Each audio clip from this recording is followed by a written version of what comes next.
Good day, learners! Today we're going to discuss the Module 5, the last module for the Quarter 1 for English 8. It is entitled, Using Verbs to Express Emotional Responses. This lesson will help you master skills that will allow you to appropriately and responsibly communicate your thoughts and feelings, especially in this time when different information and issues arise. Hence, there is a need for you to learn how to properly respond and express your opinions on issues that you may experience in society. And have you ever encountered any issues that you want to give your opinion? Were you able to communicate your feelings clearly? How? Perhaps you have tried doing it in different ways. However, there might also be moments that made you feel that it is difficult to express your ideas, especially in English. Thus, this lesson will help you learn different ways to communicate your emotions and reactions to certain issues. And we have the most essential learning competency that covered this lesson. So we have our objectives. So as a learner, you are expected to first identify the appropriate verbs, adjectives, and adverbs used in conveying emotions and opinions for persuasion. Next, use appropriate verbs, adjectives, and adverbs in expressing emotions and opinions for persuasion. And next, we have appreciate the importance of conveying emotional response or reaction to an issue for persuasion. And lastly, write a persuasive paragraph using verbs, adjectives, and adverbs. Alright, so before we move forward to our lesson for today, let's have first a review of our past lesson. So the direction for this activity is you need to arrange the letters to form the transition signals that fit each sentence. And you need to write it on a separate sheet of paper. So for numbers 1 to 3, I am giving you a minute. Then afterwards, we will answer it. Your time starts now.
Time's up.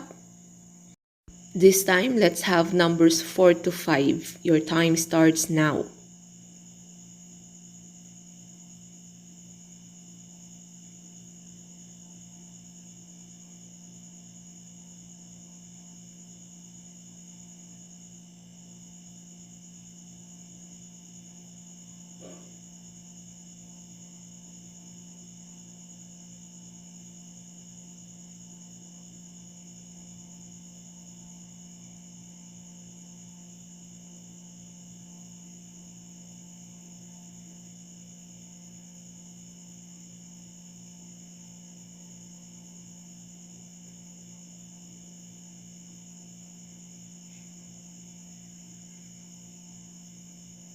Time's up. Now let's reveal the answers. For number 1, technology helps connect people. Blank, we must use it responsibly. The answer is, however. For number 2, staying at home prevents us from getting and spreading the virus. Blank, it gives us more quality time with our family. The answer is also. And for number 3, we have an important rule to stop the health crisis. Blank, we must obey the health and security measures set by the government. The answer is therefore. For number 4, we must eat nutritious food and do exercise. Blank, our bodies can fight against diseases. The answer is so that. And for number 5, young people could make use of their time by doing activities while staying indoors. Blank, making crafts and doing household chores. The answer is such as. Alright, so what's your score? Okay, very good.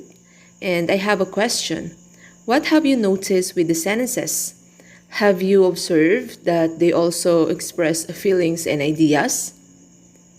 In this lesson, you will learn other words aside from transition signals that can be used to express your feelings and ideas.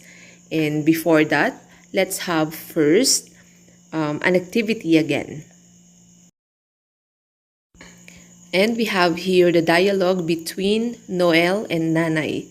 So you need to notice the underlined words. Let's read it. Noel: Nanay, I want to go outside. I already missed playing with my friends. Nanay: Unfortunately, with this pandemic, I think you better stay home.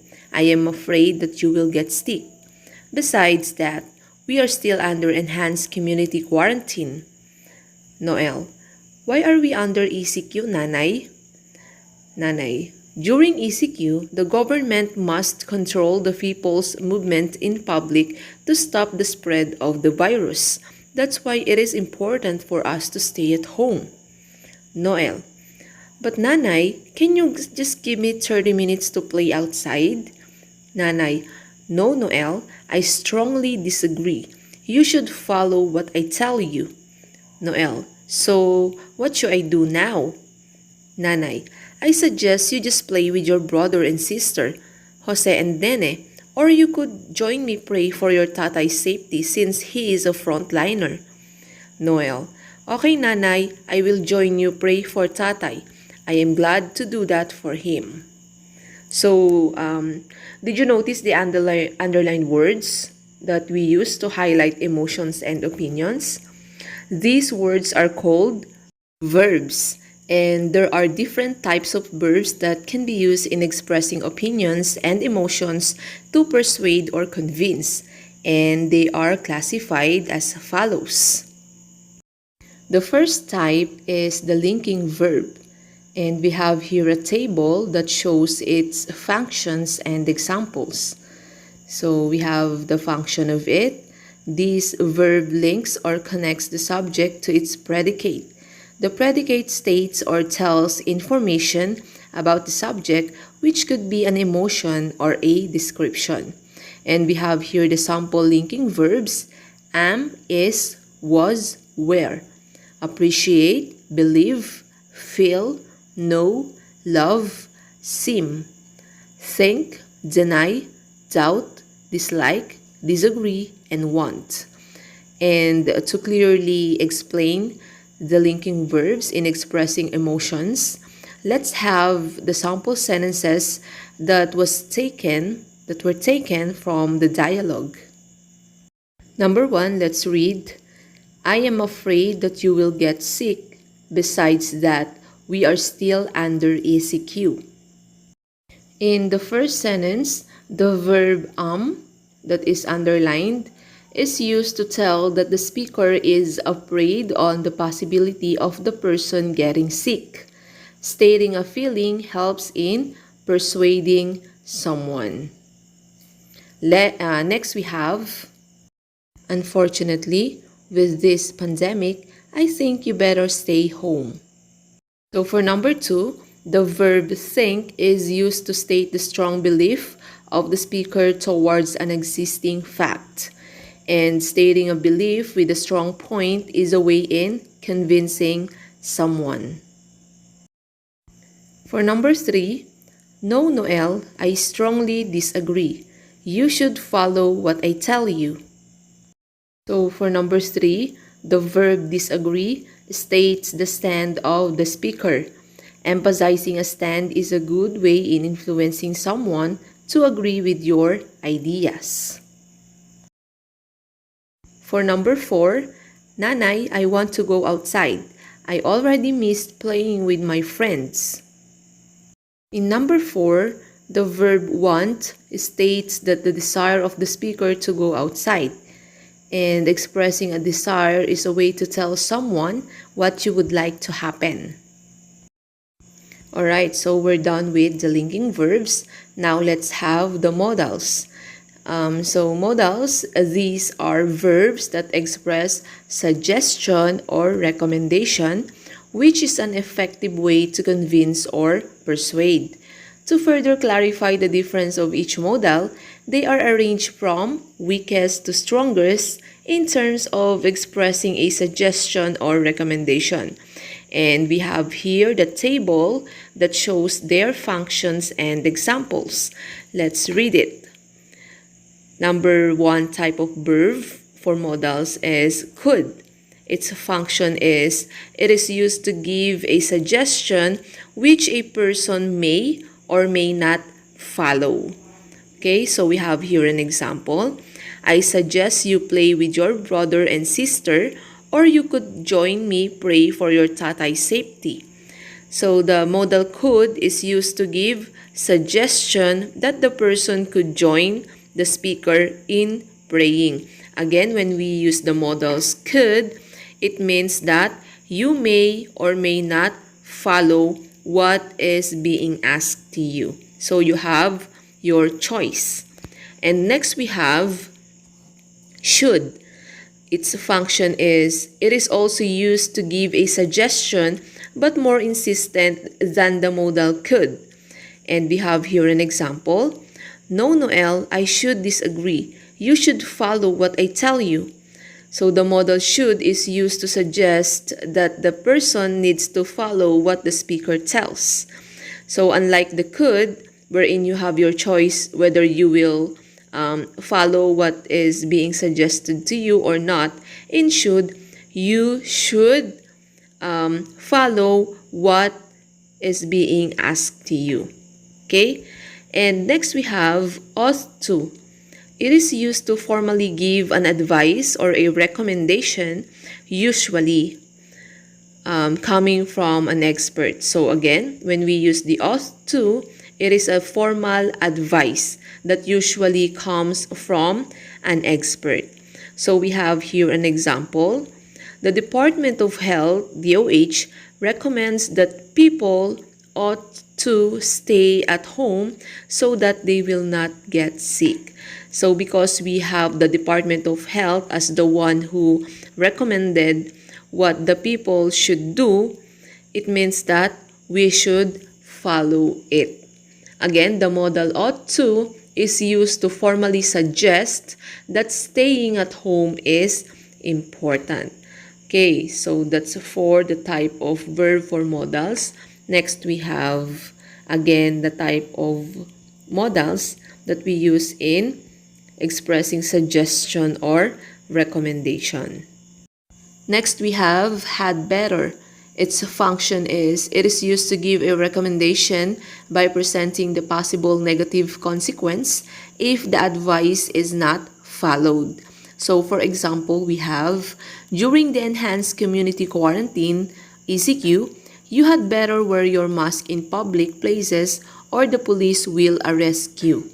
Okay, so the modal had better is used since the possible negative consequence, the police will arrest you, is presented to serve as a warning. Again, for had better, it shows that there is a negative consequence if the advice is not followed.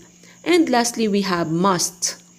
Its function is it is used to show a strong obligation that needs to be followed. If we have should as more insistent than the modal could, there we have a modal that states strong obligation that needs to be followed, which means you have no choice but to follow it.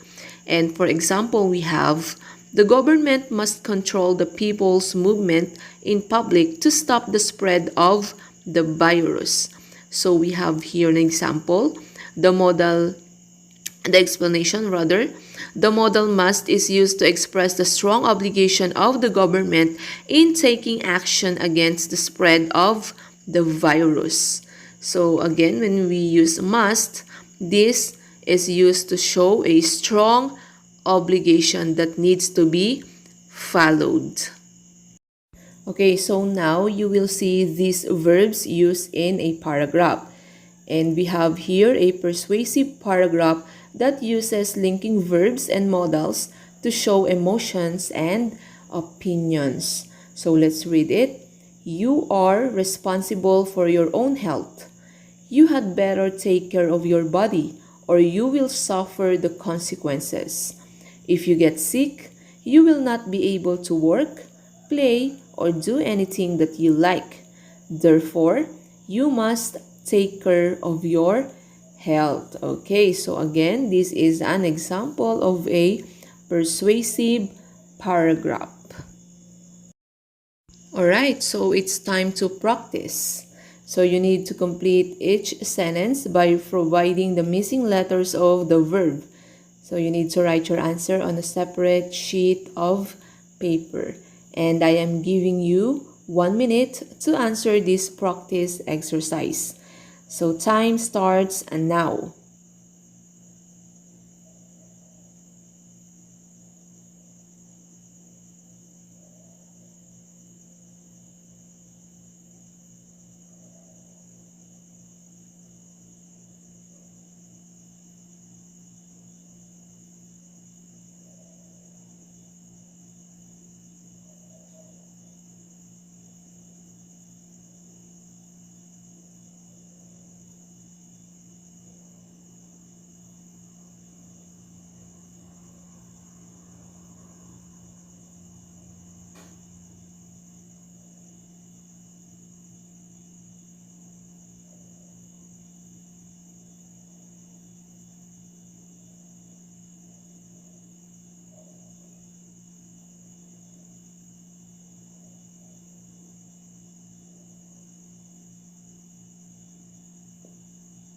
Time's up. So let's check your work. Alright, so for number 1, the answer is. Social distancing is important at all times during the pandemic. For number 2, the answer is no. The youth know that their opinions have an impact to society. For number 3, the answer is think. You have the skill in drawing. I think you should practice more to develop it. For number 4, we have you are stressed with your work. You should take a break. Again, the answer for number 4 is should. And lastly, for number 5, we blank watch your favorite TV series or play your favorite online game. The answer is could. Alright, so I hope that many of you got the perfect score for this practice exercise. Okay, so challenges in life are not entirely negative. They can bring positive effects to you if you respond to them appropriately. So in this lesson, which is about using adjectives to express emotional responses, you will do another self-check on how you react and respond to different situations through this activity. You need to read each statement and indicate how you feel about them by choosing an emoticon inside the box. So I am giving you 30 seconds to answer. Your time starts now.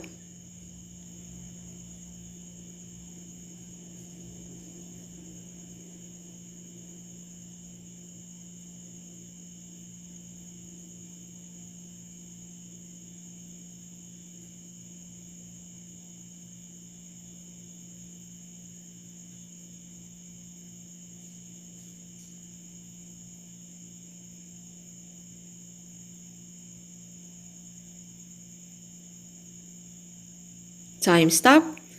Let's check your work.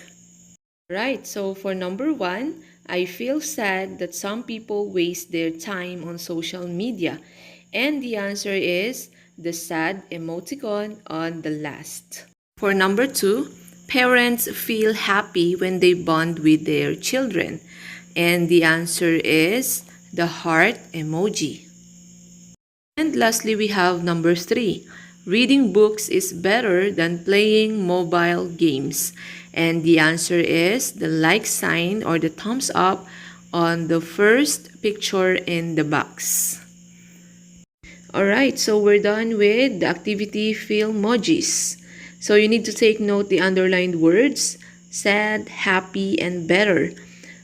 These words are called adjective, and you will learn more about it in this lesson.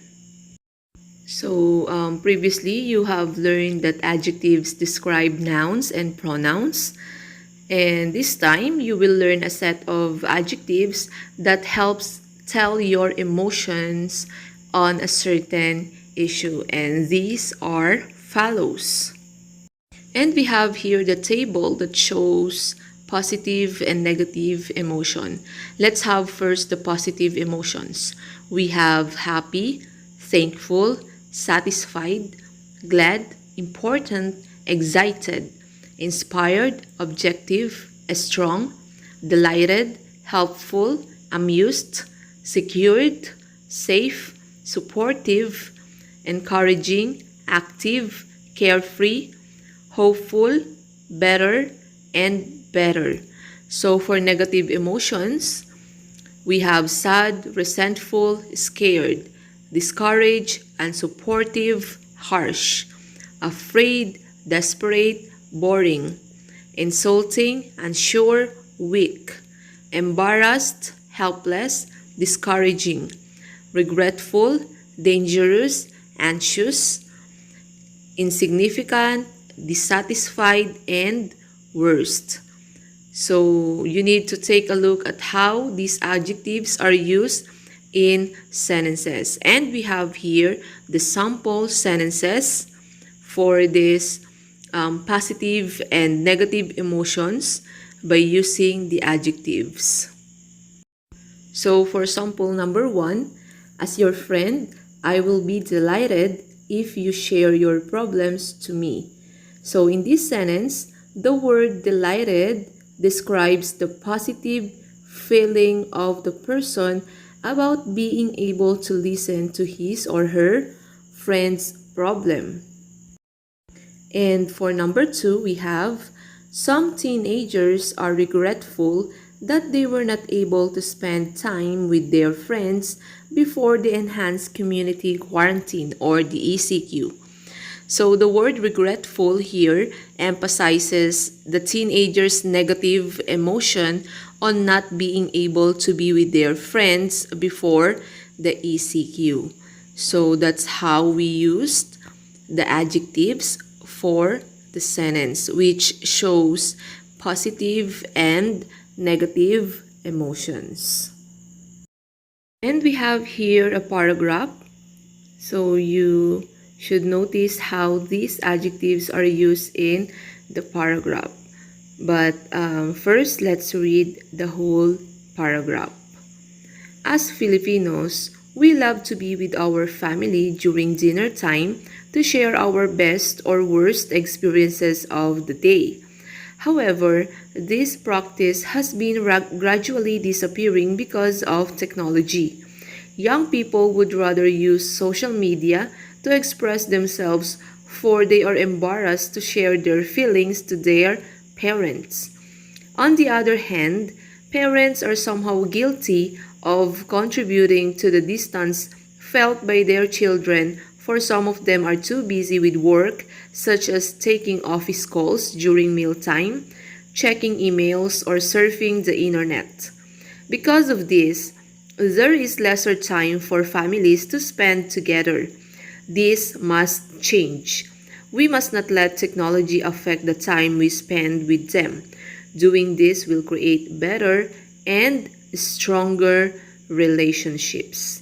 Okay, so let's analyze each sentence in the paragraph in connection with the adjectives showing positive emotions or negative emotions.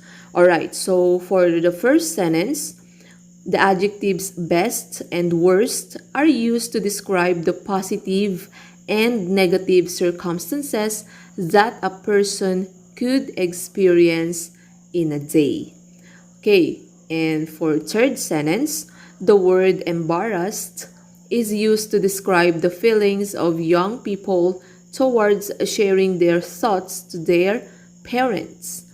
For number 4, the word or for the fourth sentence, the word guilty is used to describe the feeling of parents in being too busy at work even when at home.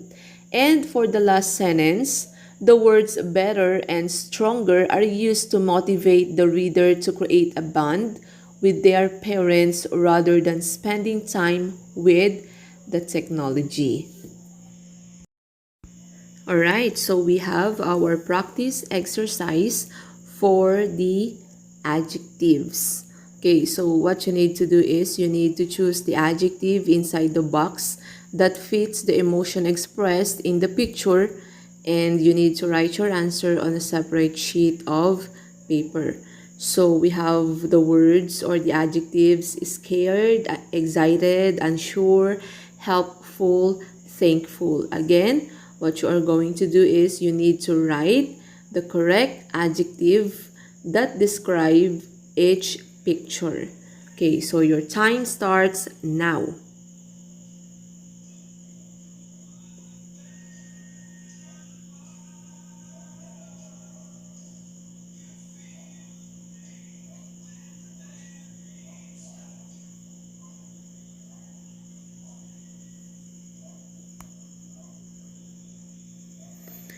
Time's up. Let's check your work. So for number 1, we have thankful. Number 2, helpful. Number 3, scared. Number 4, excited. And number 5, unsure. Alright, thank you for participating in our practice exercise. I hope that all of you got the perfect score. Alright, so we're done with the lesson 2, which is about using adjectives to express emotional responses. So now let's have the next lesson. But before that, let's have first this activity. The direction goes like this. Place the underlined words in the sentences to the correct type of adverb in the table. So you need to copy on the table the answer on a separate sheet of paper. So let's read each number. I am giving you 50 seconds to answer this activity. Your time starts now.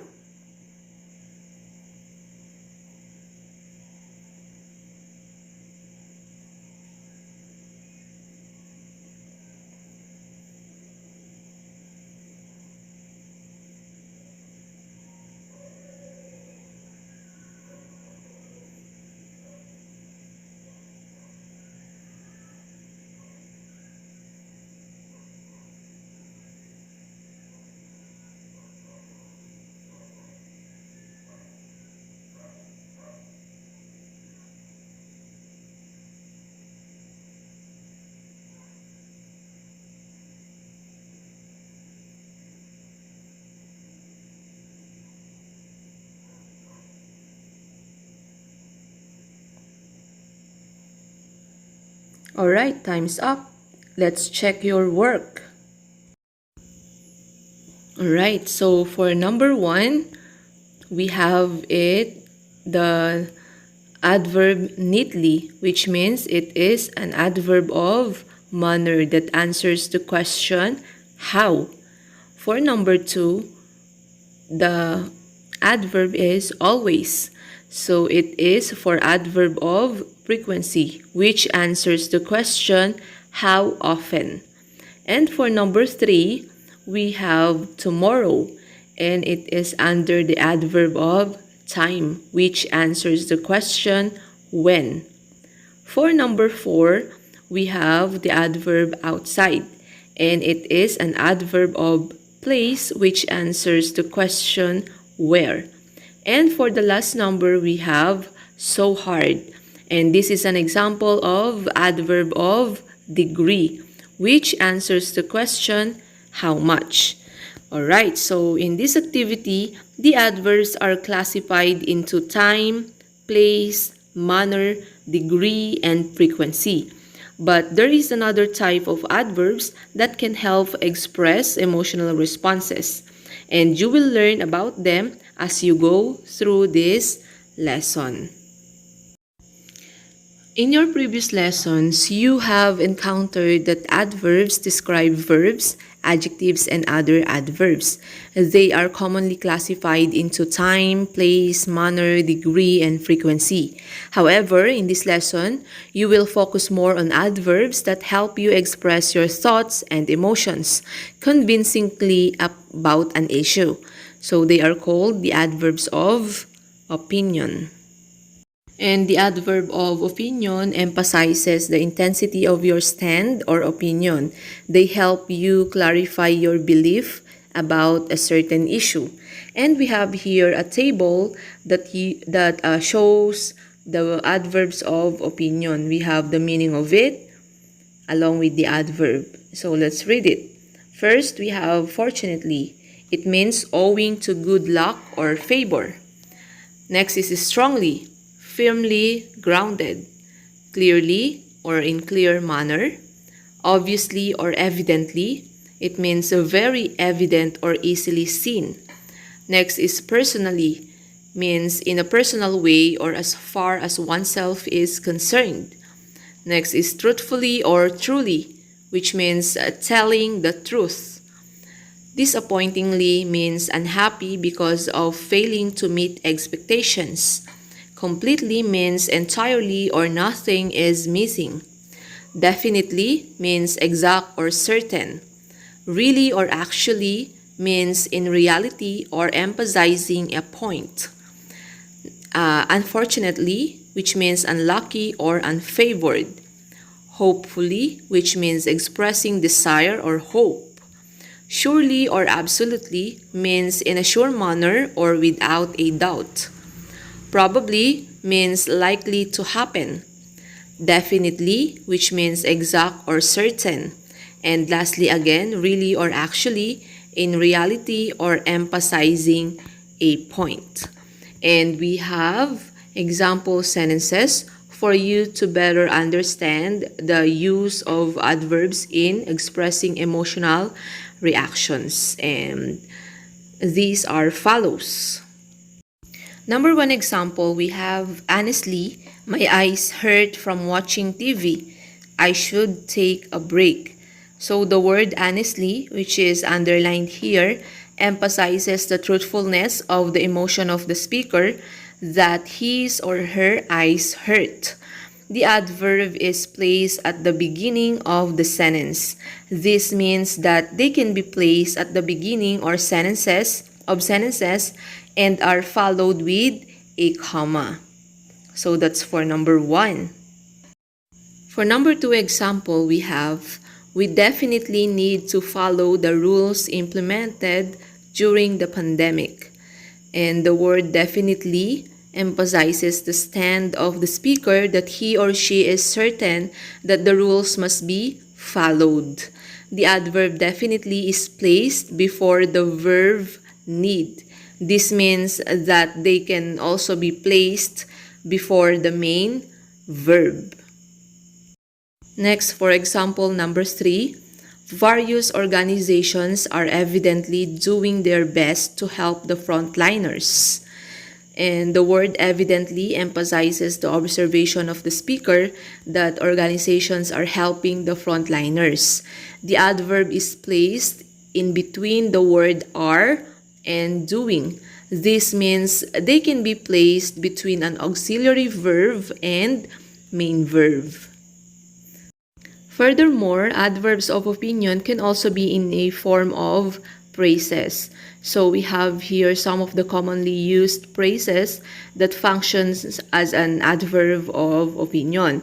So we have first, from my view, to be frank, in fact, in my opinion, and without a doubt. And let's use it in a sentence for you to understand it more. Example sentence: Juan is kind and helpful to his classmates. Without a doubt, all of them like him.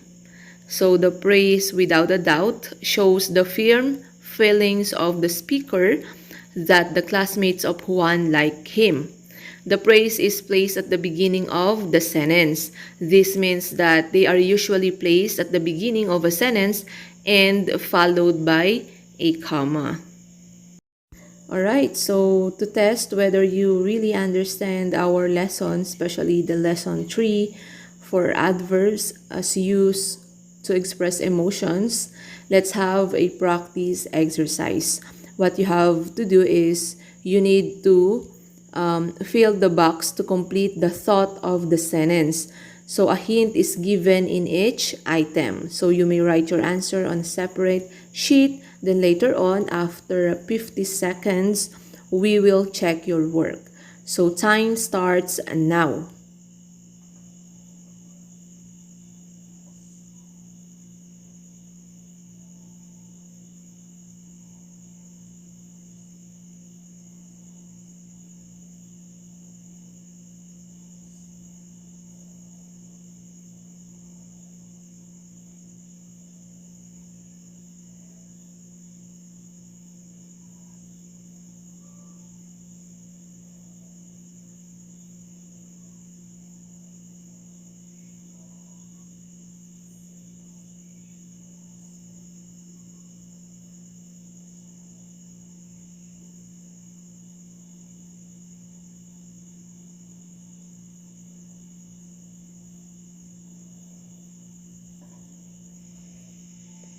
Time's up. Let's check your work. Alright, so for number 1, we have fortunately. Number 2, we have honestly. Number 3, personally. Number 4, really. And last number is number 5, hopefully. So, what's your score? Alright, so I am expecting that most of you got the perfect score, which means that you really understand our lesson. So it also means that you are ready for our activity time. Alright, so that's how we end our discussion for the Module 5. For your activity time, you just need to answer your learning activity sheets for Module 5. I will just send it in our GC for you to easily access it. And if you have any question regarding our lesson, especially in your activity, feel free to send me personal message for me to easily address your question. So that's all. This has been Ma'am Rovi, your English teacher for English 8. Keep safe and God bless us all. Bye!